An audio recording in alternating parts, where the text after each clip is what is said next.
થયેલ છે ગૌ માતાના માંસ પકડાણું છે એના વિરોધમાં અમે આવેદનપત્ર દેવા માટે આવ્યા છીએ અને આના જે કોઈ પણ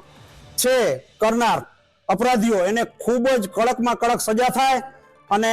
આવો ભવિષ્યમાં આવો કૃત્ય ન બને એવી 39 ગ્રામ પંચાયતો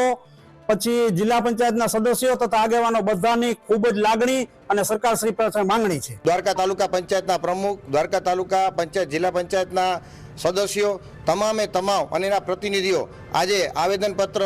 જે અહીંયા પ્રાંત સાહેબને આપવા આવ્યા છે કે જે વિધર્મીઓ દ્વારા આ કૃત્ય કરવામાં આવ્યું છે એને કડીથી કડી સજા થાય અને આગામી દિવસોમાં આવા બનાવો ન બને એના માટે પણ એક ચેતવણી પર આપીએ છીએ કે અમારો વડવાઓ જે કરી ગયા છે એનો કરવા માટે અમને મજબૂર ન કરે અને આવો બનાવો ન બને અને ગાય માતા અમારા માટે પૂજનીય છે અને હંમેશા માટે પૂજનીય રહેશે। તો આવી આગલી ઘટનાઓ ન બને એના માટે સતર્ક રહીએ અને આવી